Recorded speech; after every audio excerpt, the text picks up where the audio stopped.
Donc, tout ce matin, le journal L'Observateur l'a souligné en faisant focus sur deux équipes lors de la phase aller. Djambar qui reçoit la Dior, Génération Foot qui reçoit la Dior également. Deux académies en difficulté.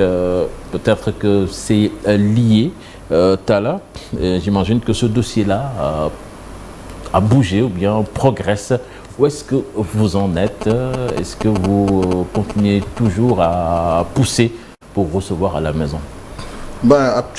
Absolument. C'est quelque chose quand même qu'on avait demandé. On avait demandé à surseoir tout ce qu'on pouvait faire pour ne pas gêner l'ensemble du football sénégalais, c'est-à-dire d'accepter d'aller jouer à Thiès. Et après, on allait négocier. Je pense quand même que Abdoulaye, ici présent, avait contribué à ce qu'on puisse discuter et essayer de trouver une solution par rapport à cette situation-là. Ce n'est pas une situation quand même facile à vivre, hein, parce que quoi qu'on puisse dire, c'est quelque chose qui nous a pris de court, parce qu'on a été mis devant le fait accompli, il fallait accepter d'aller jouer pour pouvoir permettre à ces médiateurs-là, dont Abdoulaye faisait partie, de même que le ministre Serigne Mbacké Ndiaye, de trouver une solution. Et entre-temps, il y a eu la CAN. Donc après, on s'est dit que ce n'était pas le moment non plus de gêner l'ensemble du football sénégalais par rapport à cet épineux problème. Maintenant que la CAN est finie, je pense quand même que le président Madi Touré et même aujourd'hui le manager de Djambar, en l'occurrence Bokar, on s'est mis d'accord quand même pour dire que ce dossier-là, il va falloir qu'on le relance. Parce que c'était tout au début du démarrage du championnat. On a accepté et on s'est dit on va essayer de trouver une solution. On a joué aujourd'hui 13 journées. On va reprendre la phase retour. Et il est tout à fait normal qu'on remette sur la table ce dossier-là, essayer de trouver des solutions. Il est impensable aujourd'hui, après avoir autant investi, fait des efforts dans ce sens-là pour la formation et le développement du football sénégalais, qu'on décide de manière unilatérale, sans même avoir consulté les clubs concernés, d'essayer de leur donner au moins un préavis. Donc ça, c'est un problème, et c'est un problème quand même fondamental. Et tout ça, ça mérite au moins d'être débattu, de poser les vraies questions et d'essayer de trouver la bonne solution. Et on a aujourd'hui envoyé un courrier, je pense, à la Fédé comme à la Ligue Pro, pour essayer de voir qu'est-ce qu'on peut faire. Voilà. Qu'est-ce qu'on peut faire? Justement, Abdoulaye l'a dit tout à l'heure, vous faisiez partie de ceux qui ont mené une médiation pour essayer d'arrondir les angles. Vous êtes heurté face à un mur ou bien il y a eu des avancées positives? Écoutez, il y a eu une petite avancée quand même très positive et je profite de votre antenne pour remercier quand même le président Madi Touré, tout comme Talla, parce qu'il était présent, féliciter aussi Bokar qui nous a facilité le travail pour qu'on puisse au moins procéder par une décrispation de la situation. Parce que la première décrispation, c'est d'abord que Djambar et Génération Foot acceptent d'aller jouer. Moi, très sincèrement et très honnêtement, je pensais que s'ils acceptaient d'aller jouer, la suite logique, c'est l'application de l'article 13. C'est-à-dire de surseoir à cette décision-là. Au moins pendant une saison, 2 saisons, et l'appliquer à partir de la saison 2025-2026. C'est mon intime conviction.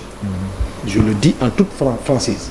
Parce que si jamais Djambar et Génération Foot n'avaient pas joué, c'était une relégation en National 2, 4e division. Et vous imaginez les conséquences qui pourraient véritablement engendrer, que cette sanction-là pourrait engendrer, nonobstant aussi d'autres sanctions qui pourraient aussi tomber sur la tête du président Madi Touré, qui pourrait peut-être être suspendu de toute activité liée au football pendant une saison, 2 saisons, 3 saisons, 4 saisons, et ainsi de suite. Donc tout ça quand même on l'avait obtenu et il y a eu cette décrispation-là. Et pour le reste, il appartenait à la fédération et à la Ligue Pro aussi de pousser un pion pour qu'on puisse trouver une solution. Faire des concessions. Et moi, effectivement, faire cette concession-là, moi ce dont je m'attendais, et il l'a dit tout à l'heure, parce que d'abord, la brutalité, et je l'ai dit, c'est la brutalité de la décision. Vous prenez une décision une année et vous l'appliquez la même année. Pendant ce temps, il y a des gens qui ont déjà investi dans leur centre. Que ça s'appelle centre de formation, que ça s'appelle terrain de football, ou je sais pas moi, appelez ça comme vous voulez. Mais quand même, il y a eu des investissements.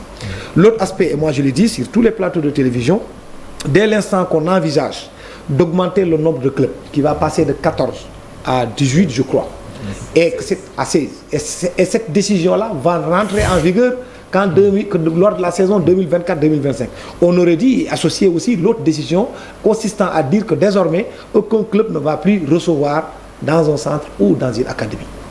Ça permettra à ces clubs-là de se préparer en conséquence. Parce que là, quoi qu'on puisse dire, ils ont mis quand même beaucoup d'argent sur que ce soit Denis Biram Ndao. Et ce qui est encore le plus paradoxal, c'est que moi j'ai l'habitude de regarder des matchs de Djambar. Je n'ai jamais eu la chance de regarder un match à Denis Biram Ndao. Je n'ai jamais eu de problème là-bas. Ni question de sécurité, ni absolument rien du tout. Maintenant, je ne sais pas qu'est-ce qui est motivé pour que les gens veuillent d'un seul coup changer cette dynamique dans laquelle nous sommes. Surtout, et ça je termine par là, il y a quand même un manque criard d'infrastructures au Sénégal. Ouais. Il y a surtout ça. Aujourd'hui, moi je viens du Nord, il n'y a pas un seul terrain où on peut pratiquer du football. Donc on peut le comprendre. Djambar, à un certain moment donné, se permettait même, il y avait même des équipes. Et ça, c'est une fierté pour nous. Moi, je le dis, je ne suis ni de Djambar, ni de Génération Foot, ni de... D'ailleurs, on m'estampille même être avocat d'Augustin Senghor ou autre. Mais sur ce coup-là, moi, je ne suis pas d'accord. Pas du tout. Je suis un acteur, je suis libre. Et je prends position là-dessus. Je dis que quand même, on aurait dû surseoir à cette décision-là, attendre la saison 2025-2026 pour permettre aux gens de bien se préparer. Et je le disais tout à l'heure, je terminerai par là, Djambar quand même, si vous voyez aujourd'hui, je crois que même la Génération Foot est dans cette dynamique-là, il y a beaucoup d'équipes nationales de la sous-région qui viennent, qui s'installent à Djambar. Dans leurs installations. Notamment la Mauritanie, notamment le Mali, et ainsi de suite, même les clubs qui jouent en Ligue des Champions, qui jouent en compétition africaine. Donc ça aussi, c'est une fierté pour nous tous. On ne peut pas avoir autant d'investissements, des autorités qui font beaucoup dans le cadre du développement de notre football et véritablement prendre des décisions allant dans le sens de les faire tout simplement reculer ou créer des problèmes liés aussi surtout à des investissements, parce qu'il y a des employés, il y a beaucoup de gens qui ont été employés. Si jamais on vous dit que vous ne pouvez plus faire ça, certainement vous allez dégraisser. Ça, c'est clair. Et sur le plan sportif également, comme l'a titré l'Observateur ce matin, la délocalisation qui freine l'élan des académiciens. Et ça aussi, c'est un problème. Alors, Aliou, ce problème-là également, vous l'avez suivi certainement de loin. Qu'est-ce que vous en pensez de façon générale? Alors, moi, sur le problème, ce que je pense déjà, le timing n'était pas bon du tout. Je n'ai pas compris pourquoi ils ont posé ce problème-là en ce moment-là, parce que l'esprit du football professionnel, c'est quoi? C'est d'inciter chaque club à avoir son stade de football. Dans les championnats professionnels sérieux, c'est comme ça que ça se passe. Donc, si nous avons 2-3 clubs dans notre football professionnel qui ont des stades où ils peuvent recevoir les clubs et jouer le championnat, moi, je n'y trouve aucun inconvénient, très sincèrement. Après, le timing, comme je disais, n'était pas bon. Ils ont créé un problème là où il n'y en avait pas, où il ne fallait pas en avoir, parce que tout le monde s'était déjà accommodé de cette situation. Et encore que, elle n'est pas avantageuse à ces académies-là. Ils ne surplombaient pas le championnat du Sénégal de football. Et puis, ils jouent à la maison, c'est à domicile. C'est aussi ça le propre ou l'esprit d'un championnat. Il y a des matchs en aller et en retour. Autant ils vont chez leurs visiteurs qui ont également leurs repères dans leurs différents stades. C'est tout à fait normal qu'ils reçoivent chez eux avec des gens. Le problème, c'est qu'il faut s'assurer de l'homologation du terrain. Il faut savoir est-ce que leur terrain, leur stade respectent les normes. Est-ce que la sécurité elle est garantie? Est-ce que le club visiteur est également dans des conditions qui lui permettent de s'exprimer pleinement? Si tout cela est rassemblé... Et ces paramètres-là, si tu les négliges là-bas, tu généralises. Hein? Oui, non, mais c'est ce que je suis en train de dire. C'est-à-dire, si ces critères-là sont respectés, il ne devrait pas y avoir de problème que ces équipes-là reçoivent dans leur centre. Parce que c'est là-bas leur terrain, c'est là-bas que leur équipe professionnelle s'entraîne, et c'est là-bas qu'ils reçoivent leur... Et ma conviction, c'est qu'il y a beaucoup de terrains. Le terrain de Djambar ou celui de Denis Biram Ndao est beaucoup mieux que beaucoup de stades sur lesquels on joue le championnat du Sénégal de football. Et c'est ça la réalité. Donc je pense que cette question, il va falloir la remettre sur la table. Il va falloir en discuter. Et moi, je ne trouve aucun inconvénient à ce que ces équipes-là, demain, d'autres académies qui viendront, ou d'autres clubs qui auront les moyens de s'ériger un stade, si le Djaraf a la capacité de transformer son terrain en un stade homologué sur lequel ils peuvent recevoir, Et je ne vois aucun problème. Et surtout, il faut même inciter cela.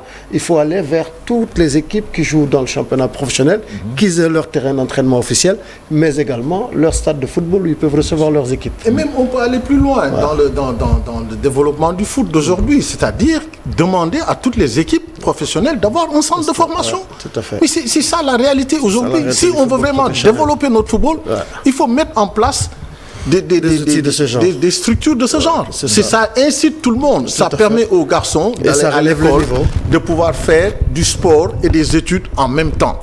Et aujourd'hui, à travers le monde, on a vu les sélections ou les équipes nationales qui se sont développées, elles sont passées par là. Tout à fait. Ça fait partie des règles du jeu. Aujourd'hui, tu veux aller jouer en Ligue Pro, en Europe, on te dira, il te faut avoir un centre de formation, au moins, qui est reconnu par la Fédé. Il te faut avoir un stade capable de pouvoir accueillir tant de personnes. Mais c'est comme ça. Aujourd'hui, quand on regarde le problème du Paris Saint-Germain avec Anne Hidalgo, c'est quoi? C'est que Paris Saint-Germain veut acheter le Parc des Princes. Ne veut plus dépendre de la mairie de Paris. Donc, veut aller construire son stade. Maintenant, si tu as des équipes, parce que quoi qu'on puisse dire, ce problème-là, nous, on a eu une homologation en 2014, de même que Djambar. Aujourd'hui, c'est quoi le problème? On te dit, c'est ça et ça que vous ne remplissez pas. À partir de ce moment, maintenant, on te dit, on te donne un délai d'un an ou 2 ans pour pouvoir tout ça, pour régler tout ça. Et après, il y aura une commission qui va venir constater sur place quelles sont les réserves et qu'est-ce qu'il faudra faire lever. Mais tout ça n'a pas été fait. Et pourtant, après, on peut se dire, est-ce qu'aujourd'hui, on n'est pas ciblé? Tu prépares une Coupe d'Afrique. On ose jouer une finale de Coupe du Sénégal le jour même où tu as été programmé. Tu sors de ça, après on te remet sur la table ton match, ton stade. Alors que ce stade-là a été homologué. Il y a une homologation. Maintenant, il y a le parallélisme des formes. Tu donnes à quelqu'un une homologation. Quand tu lui retires une homologation, tu vas constater, tu lui dis ou bien tu lui notifies. Tout à fait. Je te retire ton homologation. Mais tu ne sors pas un article pour dire que c'est les nouveaux règlements de la Fédé et il faudra appliquer ce règlement-là cette année. Parce que nous, on a eu souvent la visite pour l'homologation de ce terrain. Il y a eu des réserves qui ont été faites. Et ces réserves-là ont été levées. Mais maintenant, s'il y a un nouveau règlement, mais qu'on vous dise, qu'on vous prépare dans ce sens-là, ce n'est pas les moyens qui manquent dans ces académies. Les gens qui viennent du privé, qui investissent, mais c'est parce qu'ils se disent, maintenant, on se prépare à tout. On peut au moins lever ces réserves-là. Mais on vous le dit de manière unilatérale et puis sans préavis, sans rien. Et il faudrait l'appliquer. Alors, si tout le monde se braque, je pense que ce n'est pas dans l'intérêt du football sénégalais. Ça n'a pas de sens. Honnêtement. Coach, je pense que j'ai une moitié championnat, une moitié, mais là, je pense que l'intérêt de tout le monde, c'est de se réunir quand même autour d'une table. Nous waxante jéem a def ay concessions de part et d'autre pour on arrivera à cela. Mais tout à l'heure, le président relevait le caractère peut-être pas urgent et inopportun de cette mesure. Parce que aujourd'hui, nous avons un problème d'infrastructure, c'est réel. Nous avons un problème de qualité de pelouse sur l'étendue du territoire, c'est réel. Qu'est-ce qui peut pousser à urgenter l'élimination de ces centres-là dans la compétition de ce championnat-là? Je ne vois pas l'urgence. Ensuite, il y a un caractère incohérent quand vous voulez. Nous voulons développer le football local. Les académies ont montré une voie qui n'est peut-être pas la meilleure, mais en tout cas pour le moment qui donne des résultats dans le cadre de la formation et de la détection des jeunes talents pour les promouvoir. Donc ça, c'est peut-être une porte pour développer le football local. Et ces centres-là, il faut peut-être les multiplier et en faire un cahier de charge pour les clubs professionnels. C'était peut-être l'occasion de solliciter l'aide du président de la République qui demandait tout le temps, proposez-moi quelque chose, et peut-être c'était l'occasion d'investir au niveau des clubs professionnels pour les pousser à créer leur propre centre académique et à développer ce qui se passe aujourd'hui de mieux dans notre football local, nous vient des centres. Donc il y a un caractère peut-être inopportun, parfois même incohérent d'une mesure. Heureusement, ils se sont pas braqués et grâce à ces médiateurs-là, il y a eu chacun a fait des concessions et je crois que c'est le moment de perpétuer ces concessions-là et d'aller vers vraiment une bonne entente. Et je ne vois pas pourquoi on devrait être dans l'urgence d'arrêter ces centres-là, d'arrêter de jouer. Ils offrent de bonnes pelouses. Moi j'habite à la Médina. Je vois le stade Iba Mar. Je suis né là-bas dans ce quartier. Aujourd'hui, je vois le stade Iba Mar. On ose homologuer le stade Iba Mar Diop. C'est ça. Tu rentres dans les vestiaires du stade Iba Mar Diop, tu regardes la pelouse du stade Iba Mar Diop. Mais dans nombre de nos stades, tu vas dans les vestiaires, tu vois les pelouses. C'est-à-dire que moi, Iba Mar, c'est à 100 mètres de chez moi. C'est-à-dire que je regarde ce stade-là et je compare à ce qui se fait à Djambar et à Génération Foot. Mais comment on peut oser des vestiaires où il n'y a même pas d'eau?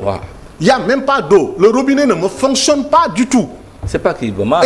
Et non, mais ça dit, c'est l'exemple le plus patent. Oui. Et comment tu peux oser homologuer un terrain pareil et dire à des gens qui ont même une vidéosurveillance à Génération Foot, il y a une vidéosurveillance. Sur chaque match, il y a un peloton de gendarmes, soit de 100 ou de 60 gendarmes qui viennent tous les matchs pour assurer la sécurité. Et c'est l'une des pelouses où on joue sur du gazon naturel depuis bientôt 14 ans. On joue sur de la pelouse naturelle.